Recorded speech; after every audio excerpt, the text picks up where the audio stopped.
You know what's funny? For a long time, I thought I was just being sensitive.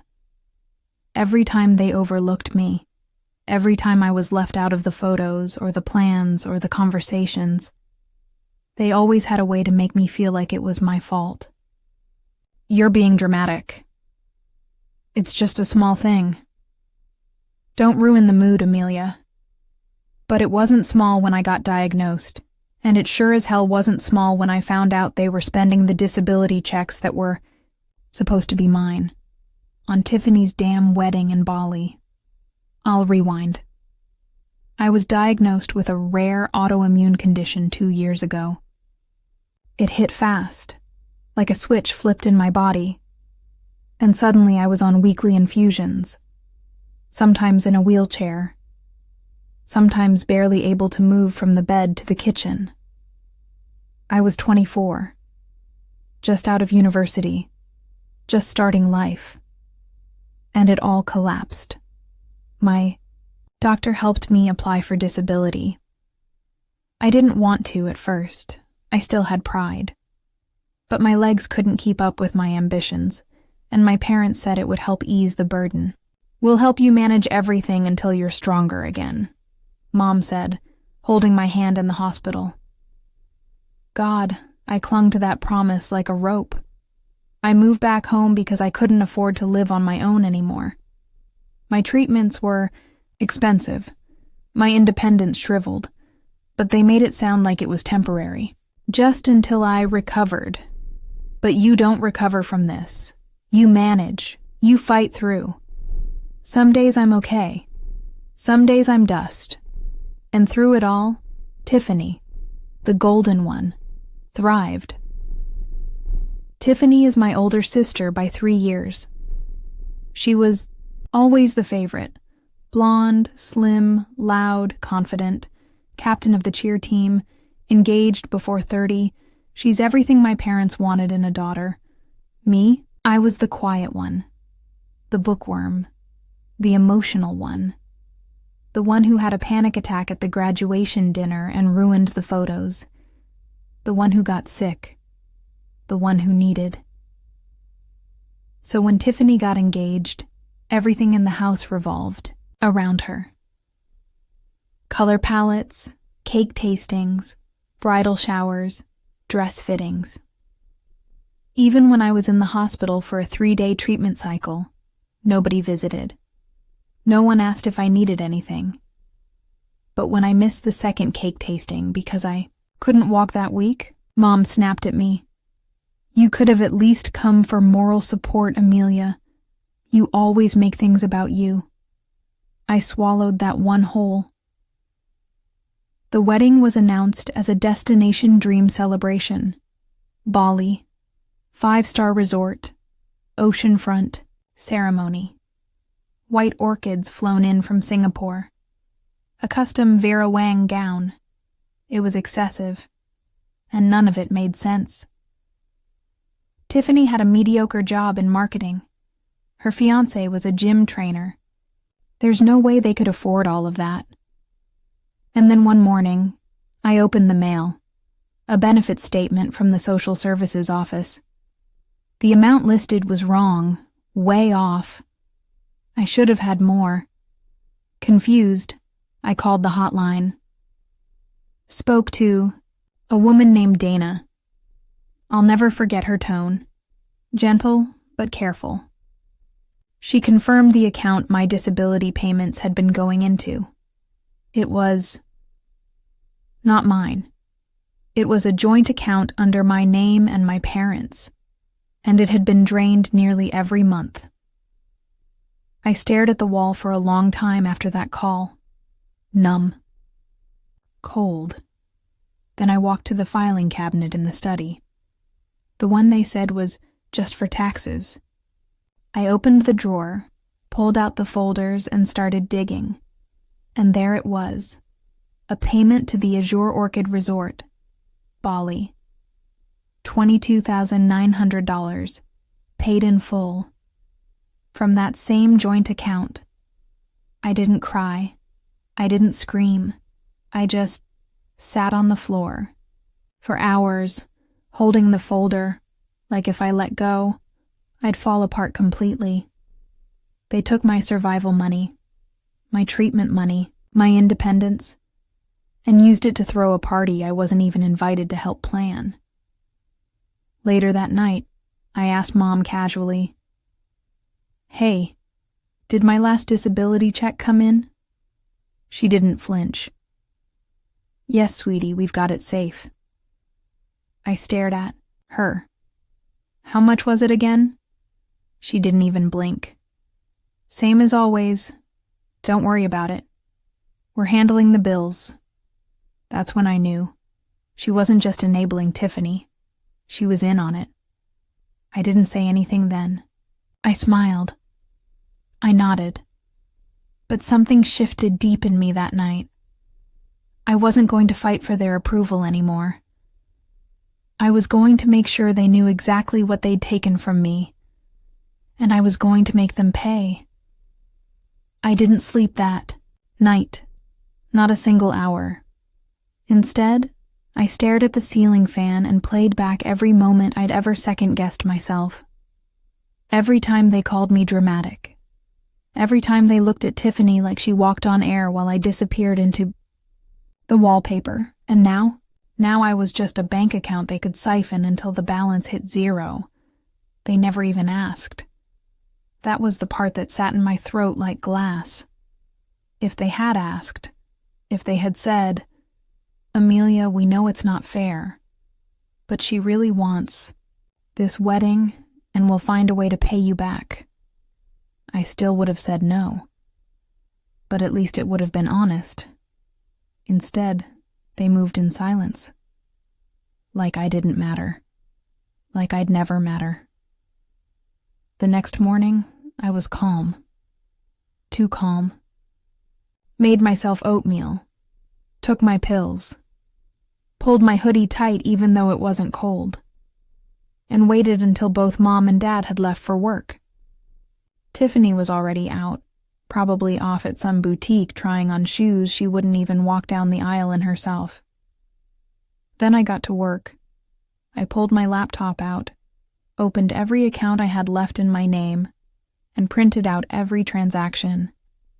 Every statement, every document. I screenshotted email confirmations from the benefits office. I called Dana again and requested a formal audit. I made a digital folder, then a backup, then a cloud copy. And then I wrote a letter.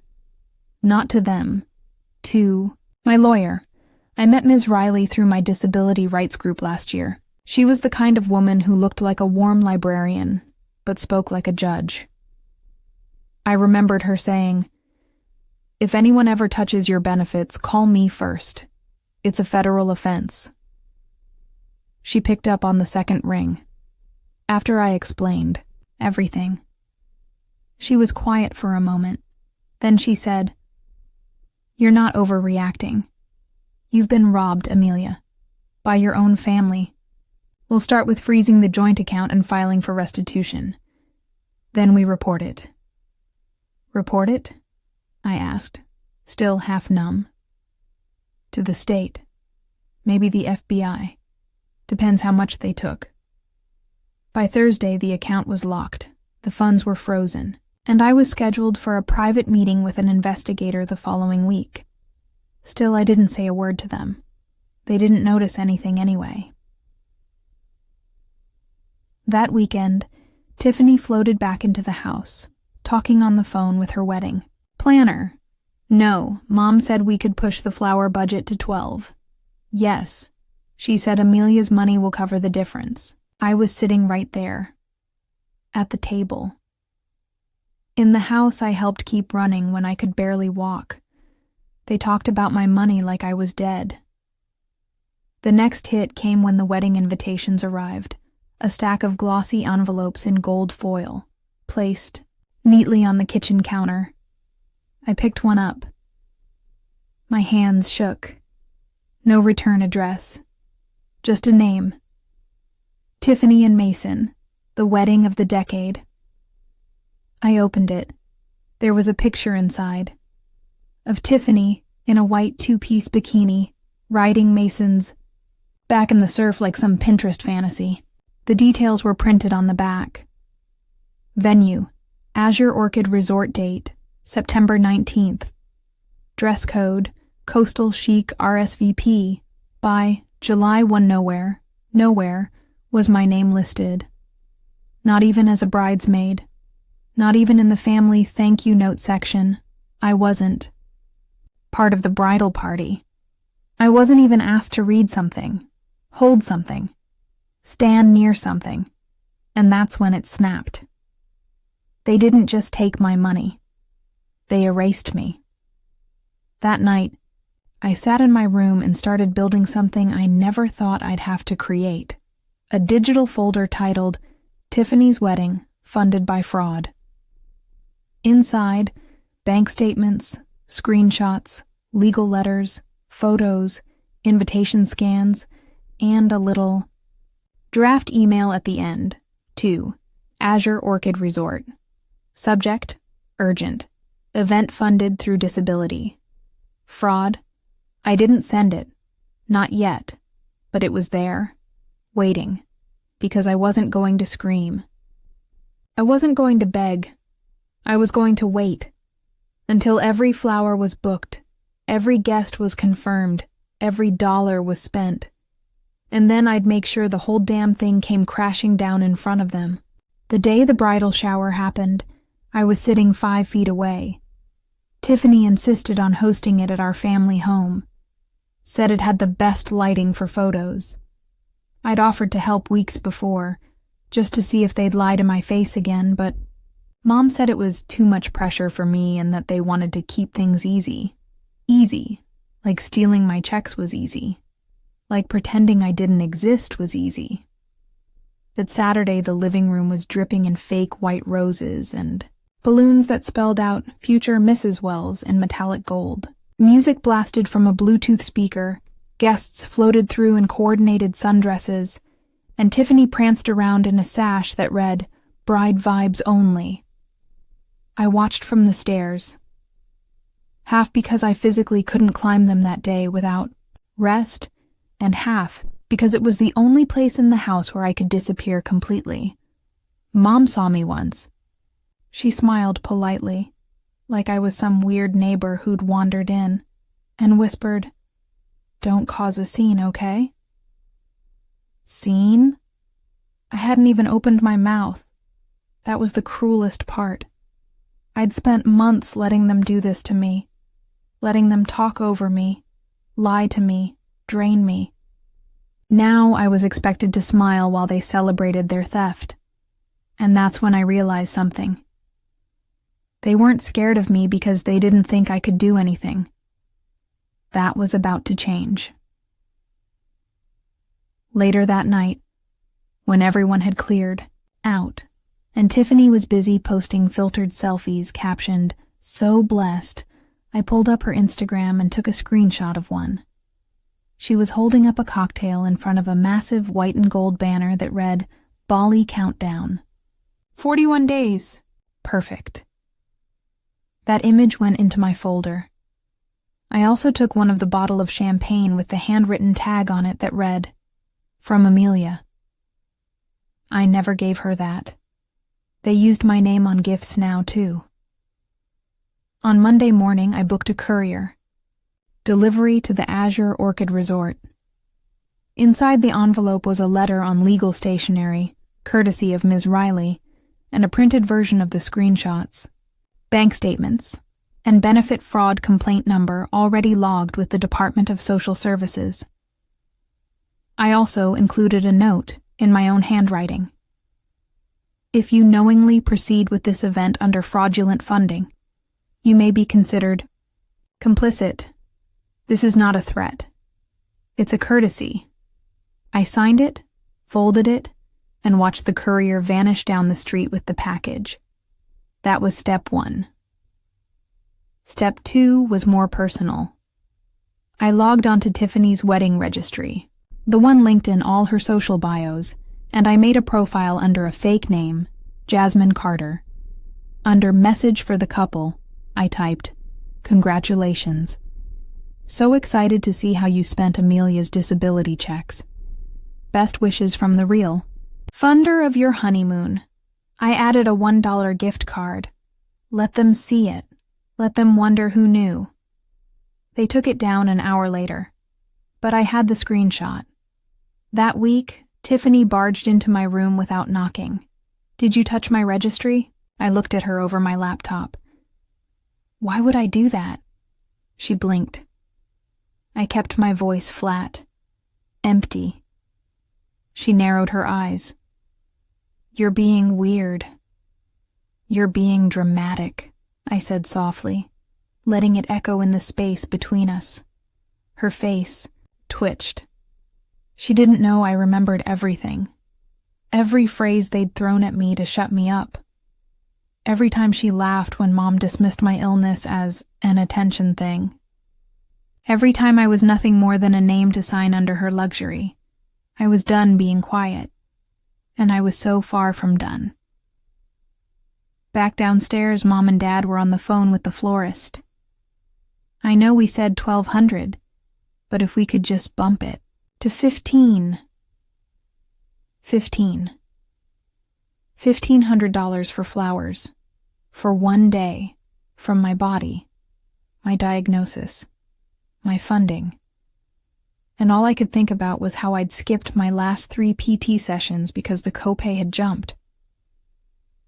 That night, Ms. Riley emailed me an update. The resort has acknowledged receipt of the documents. They have flagged the event for review. If we proceed with charges, the wedding may be postponed or canceled due to financial and legal conflict. I smiled for the first time in weeks. Not a huge smile. Just a small, tired curve of my lips. It was beginning. They thought I was too fragile to matter, too weak to move.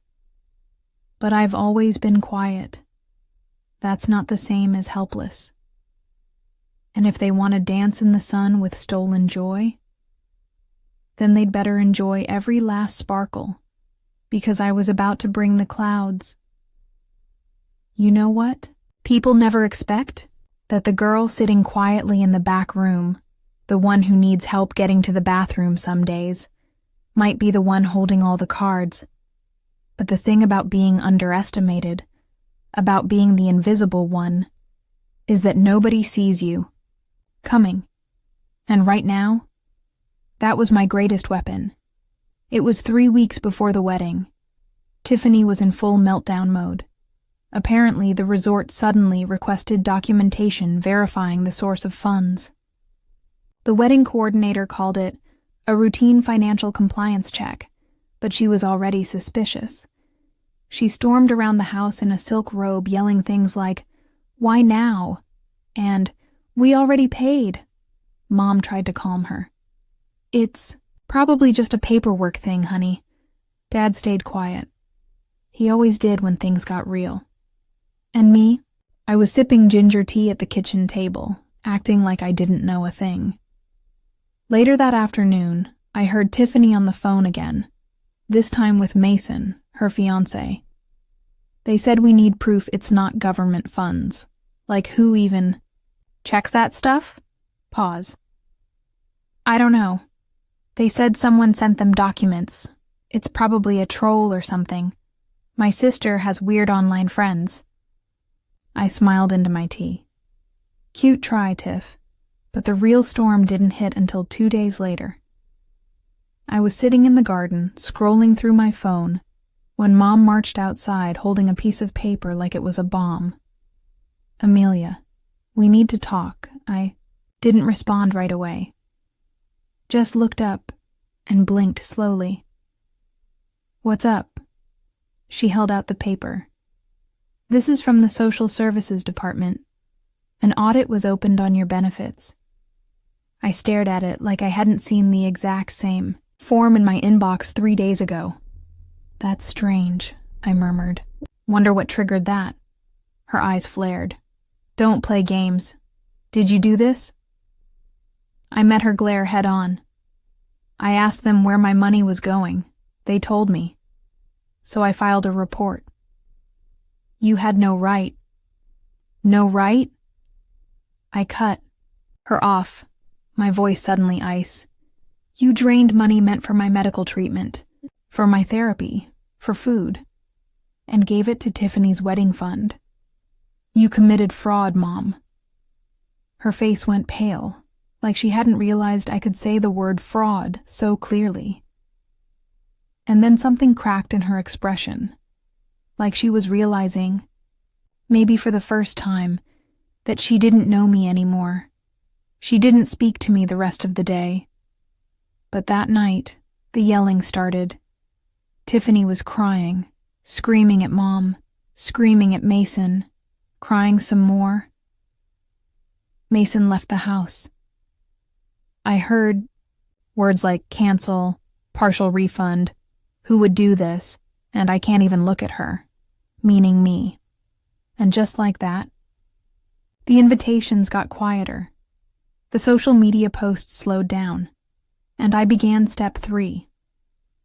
It started with the guest list. You see, my parents had stored all the addresses and RSVP emails in a shared family cloud folder. Rookie mistake. I downloaded a copy. Cross-referenced names. Picked 20 of them. The ones I remembered as kind to me. The ones who sat with me at holidays. The ones who once offered help when I was sick. I sent them each an anonymous email from a burner account. Before you fly across the world for this wedding, you deserve to know whose body paid for it. This was funded by stolen government disability. Checks. Proof attached. Decide if you still want to go. I didn't include names, just receipts. It wasn't about embarrassment. It was about the truth. 3 days later, the cancellations started. Aunt Michelle backed out, due to sudden work conflicts. Cousin Josh said their passports expired. Uncle Ravi said, it just didn't feel right anymore. Tiffany lost her mind. People are backing out and no one will tell me why. What is happening? And my parents? They were too busy now dealing with the second letter they received, this one from Ms. Riley. She was formally filing charges, fraud, misuse of government funds, financial abuse of a dependent adult. I still hadn't said anything to Tiffany. She hadn't asked me once, if I was okay, or sorry, or hurting. Not one message, just silence. She knew I knew. But she thought ignoring me would make it go away. It wouldn't, because I was done being the background character in my own story. I had one more move to make before the big day, and when I made it, everyone would be watching me for the first time. The day I received the official wedding invitation in the mail, yes, the real one, they still had the audacity to send it with a note that said, "We hope things settle down by then. Would love for you to be part of our special day. Love, Tiffany." And Mason. I held it like it might burst into flames in my hands. After everything. After stealing my money. After erasing me from the plans. After never saying sorry. They sent an invite with tropical emojis. I didn't respond. I didn't throw it out either. I pinned it to my wall. A symbol. A reminder. Every time I passed it, it whispered, "They thought you'd show up anyway. They thought I'd just go. Play nice. Sit quietly at the back of their sun-drenched lie and pretend none of this happened. But something else was about to happen. Something they couldn't stop. It started the week before departure. The resort sent a notice to my parents and Tiffany. A final inquiry. The legal department was reviewing the funding dispute and had not yet cleared the event for hosting. I only found out because Tiffany blew up in the living room. "What do you mean we might not be able to have it there?" "We've paid. We already paid." Mom was pacing. "We'll talk to them. Explain that it's just a misunderstanding. Maybe we can offer a settlement." And Dad? Well, Dad was holding his head in his hands, like maybe if he squeezed hard enough, the consequences would disappear. But they wouldn't, because I wasn't finished. That night, I posted a letter on my private blog. It was called, "When Your Family Steals from You to Throw a Wedding You're Not Invited to." It didn't name names. It didn't need to. It walked through every betrayal, every silent erasure, every check I never saw. Every time I had to cancel treatment while they booked florists, I didn't make it public, but I sent it to 2 local journalists who'd previously covered disability rights and family financial abuse, and one of them messaged me back the next morning. "This story is heartbreaking and powerful. Would you be willing to go on record?" I said yes. 2 days later, the article went up. She paid for her sister's luxury wedding with disability checks. Without knowing it, my name was changed, the location vague, but the details, spot on, and the internet, it lit up like a wildfire. Hundreds of shares, thousands of comments. People were furious, outraged, heartbroken, empowered.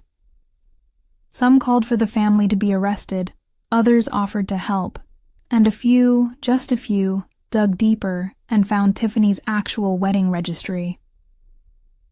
Let's just say the reviews weren't glowing anymore.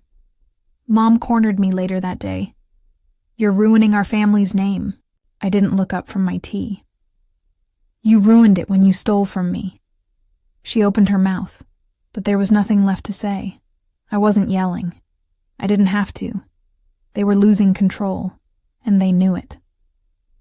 3 days before the wedding, I got another email from Mason, the fiancé. Subject line: "I didn't know." He wrote, "Amelia, I don't know what to say. I didn't know where the money came from. I thought your parents were helping as a gift. I didn't know about your disability, or how bad it was, or that they used your checks. If I had known, I swear." This whole thing has spiraled, and I'm trying to figure out what the right thing is. I stared at the screen. He didn't know. I didn't even know if that made it better or worse. But one thing was clear. He knew now. And Tiffany? She never reached out. Not once. Not even to lie. Or to cry. Or to spin the truth. She just kept posting filtered selfies with captions like, "No storm can stop the sun from shining on love." But even the sunshine in Bali couldn't stop what I was about to do. Because I still had one final step. And it wasn't going to be online. It wasn't going to be digital. It was going to be real. I wasn't going to the wedding. But they were going to hear from me anyway. The morning of the wedding, the house was empty. Suitcases gone, cars gone. Even my father's slippers, the ones he always forgot at the door, were missing. No note. No goodbye. No message to ask if I needed food or meds while they were off drinking mango mimosas in another hemisphere. It was like I'd never lived here.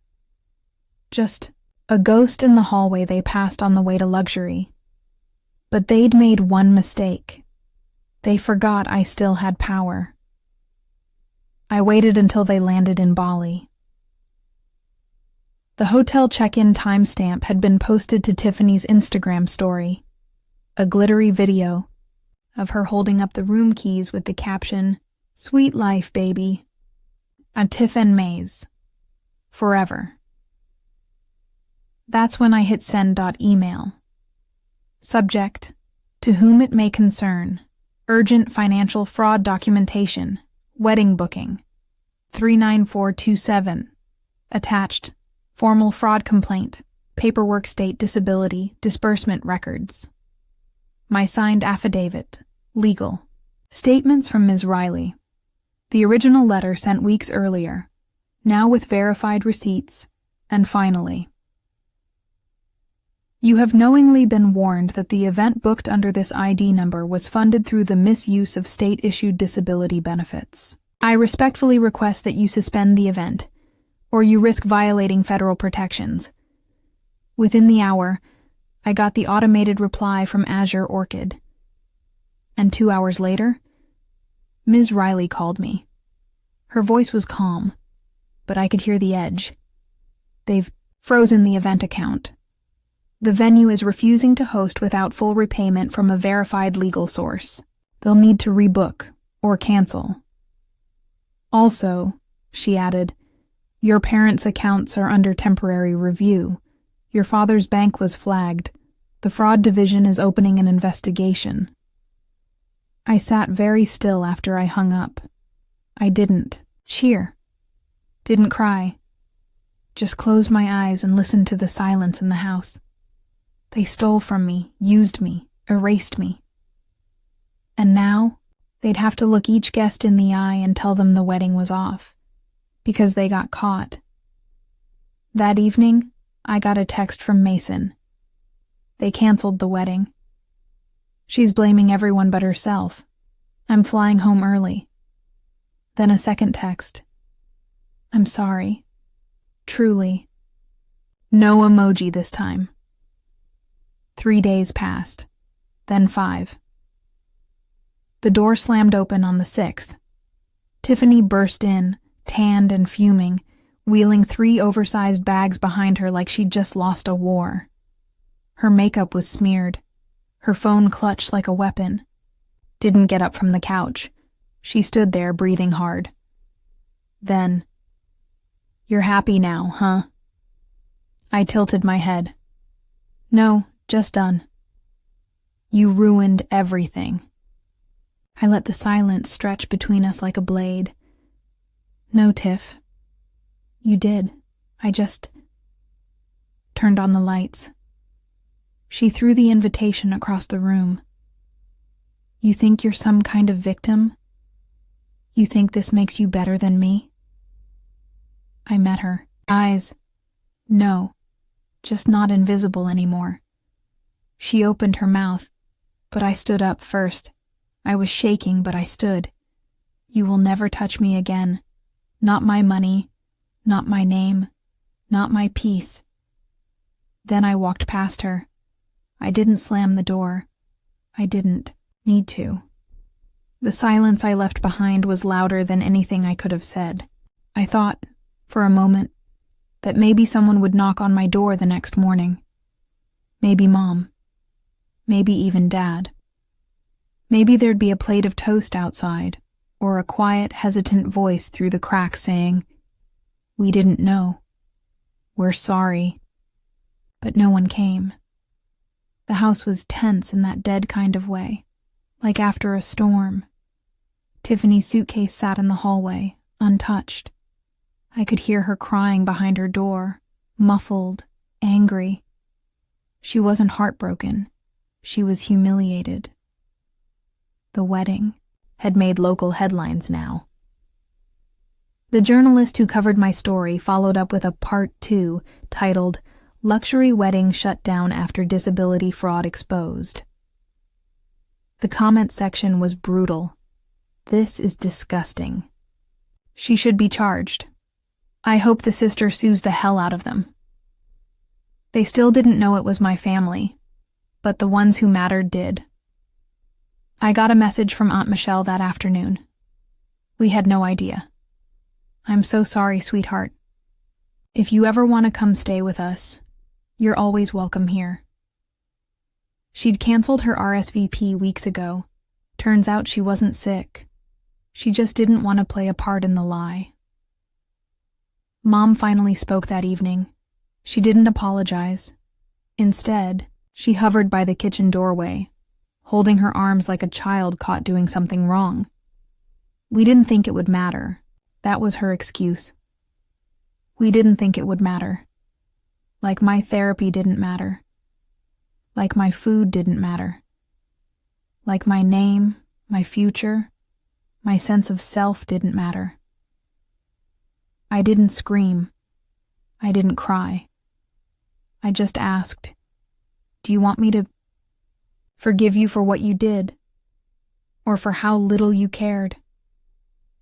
She didn't answer. She just left the room. But what they didn't know was that something had changed while they were gone. Ms. Riley had filed the civil suit. I now had a legal claim to recover every stolen dollar, plus damages, plus potential restitution for emotional distress. And the cherry on top?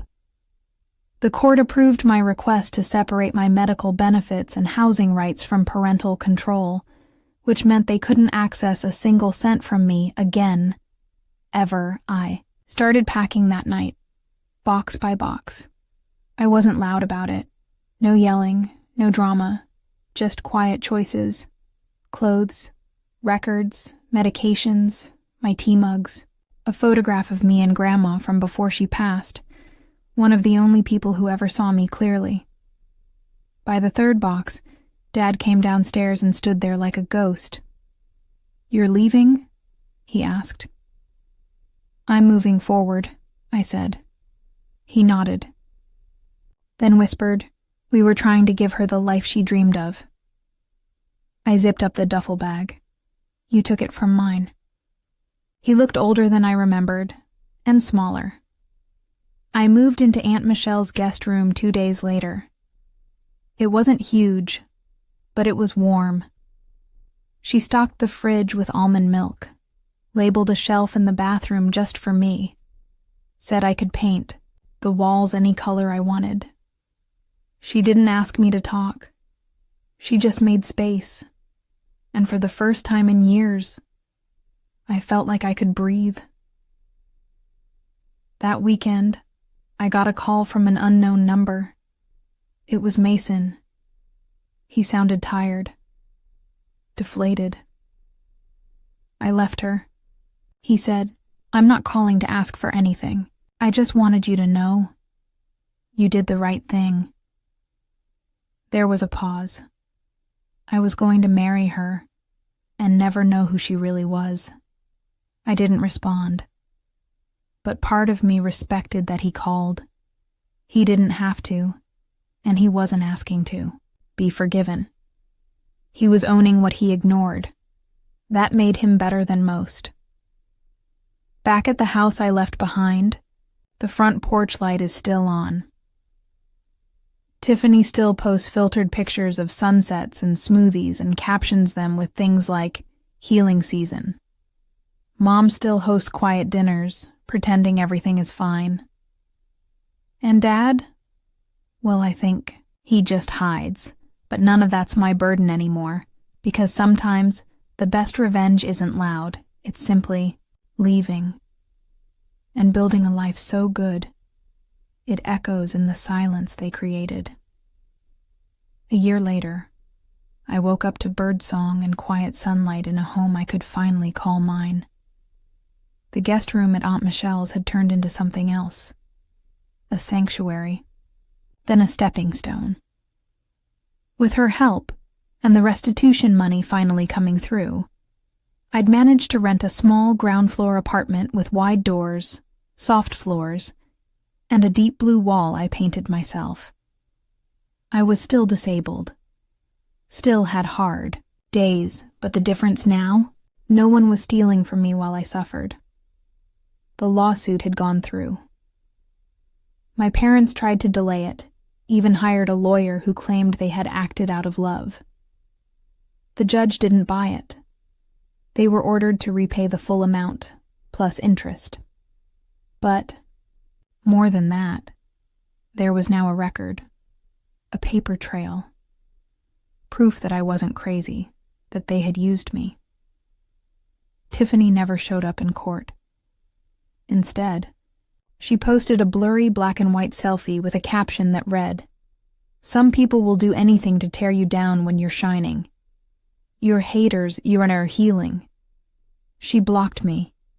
I didn't care, because her wedding never happened. Her fairy tale was funded by lies.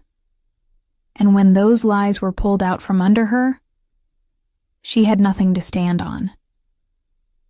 Sometimes people ask me why I went through all that trouble, why I didn't just move on. Start fresh. Let it go, and I tell them, because silence is what abusers count on, because moving on without justice isn't peace, it's burial, because I didn't ruin Tiffany's wedding. They did. I just stopped them from getting away with it. I volunteer. Now, twice a week, at a local center for young disabled adults. We talk about more than symptoms and meds. We talk about boundaries, about family that hurts more than it heals, about the right to say no. One of the girls, Nina, asked me if I ever miss my old family. I told her the truth. I miss the version I thought they were. It's not all tied up in a perfect bow. Mom still sends me holiday cards, short clipped things, never signed with love. Dad hasn't said a word since the court date. And Tiffany? Well, last I heard she tried to crowdfund a new wedding. It flopped. Turns out, it's hard to get people to support you when you've already stolen from your own blood. I keep the original wedding invite in a frame now, not out of sentiment, but as a reminder that I survived them, that I found my voice, that I built a life with the same money they tried to erase me with, and now it's mine, all of it.